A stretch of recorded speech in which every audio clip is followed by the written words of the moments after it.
Hi, my name is Alton Sherry. I'm 19 years old and I'm a media studies student at NUI Maynooth. From where you're sitting right now, you might not be able to tell, but I have a condition known as Aspergers syndrome, a form of autism.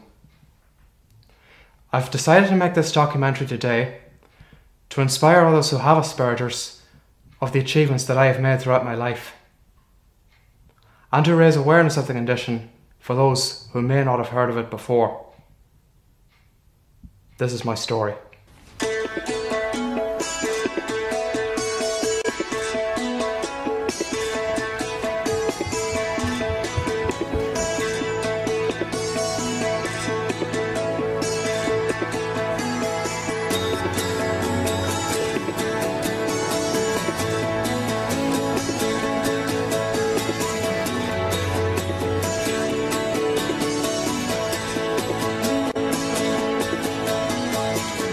I was diagnosed with Asperger's around the year 1997. I really wasn't aware that I had Asperger's until I was about 11 years old, and it was my father who told me I had Asperger's one Sunday afternoon when he sat me in the sitting room and he basically told me the whole story.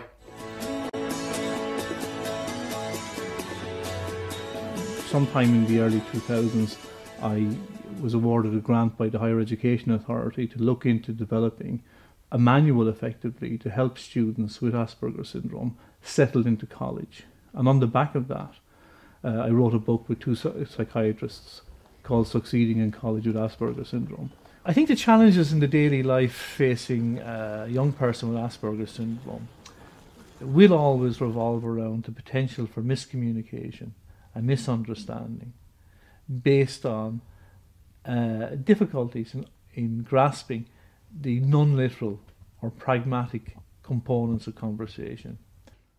I used to have an incredible difficulty with eye contact, but I've overcome that now to a large extent, and I've also overcome the social communication aspect as well. Like, I talk a lot more now than I used to, but in some ways I can still find it difficult to talk to people, you know. I mean, there's only a few people that I've known for many a year, and I don't speak to them too often, and yet I feel most comfortable talking to them. It's very hard for me sometimes to hold down a conversation with anybody for any more than 2 or 3 minutes. We've been asked many times, funnily enough, about a recommendation to play pool, which we refer to in the book as the great game of pool. Now, pool has a number of excellent aspects for someone with Asperger's syndrome. Excellent in the sense that they provide for the demonstration of, you know, a bit of social kudos should you become an expert at pool, for example, but also the crucial aspect of pool, which is very much a facilitator, if you like, for people with Asperger's syndrome trying to enter the social world, is that pool allows you to have a conversation while legitimately being distracted and legitimately breaking eye contact. In the main, when we're in conversation with people, eye contact is crucial. If you don't look at someone, it's a problem. They don't really know if you're speaking to them or not. In the case of pool, you can look away, because you've got to concentrate on potting the balls. Whenever I get bored, one thing I like to do is either write songs, listen to me songs on SoundCloud, or even sing some of them. There's 2 young men from Dublin, a pair of fucking twats. Whenever they come on national television, they act like bats. But then they went to Dusseldorf and showed us how it's done. They sang for Ireland in Eurovision and put us on a run. Oh, John and Edward from Lucantown, well, who the fuck are they? I always think whenever they sing and dance they act so gay, but all the girlies love them and the boys are jealous, so come on, let's sing the Jedward song and have fun as we go. That's so horrible.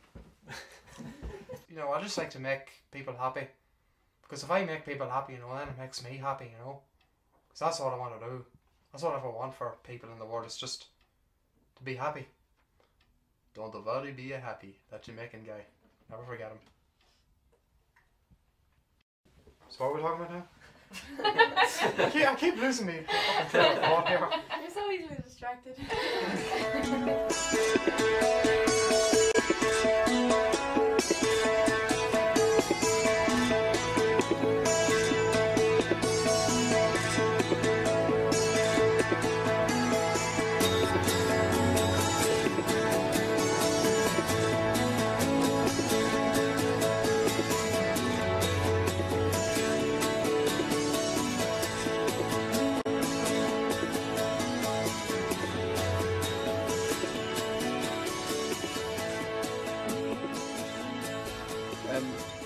Part of the routine to my day would be that I always like to be in a lecture theatre 15 minutes before a lecture, and there's usually not many people, if any, sitting around, just like there is now just behind me. I won't hold any secrets when I say this, but at one point of the year I actually had it in my head to quit the course altogether, simply because of what I was feeling at the time. And there were days when I was kind of out of the woods, and then another day I'd be just right back in the mire again, and it was just a constant psychological battle with my head. If someone were to ask me now, was I going to quit, I'd probably say to them, well, I don't think so, but at the same time it really just depends what I'm feeling, you know. I think I sort of need to take a recess over the summer and just, you know, gather my thoughts and try different things, record a couple of songs, try and get a Christmas #1, and then, you know, just see where I go from there. It's really all I can do.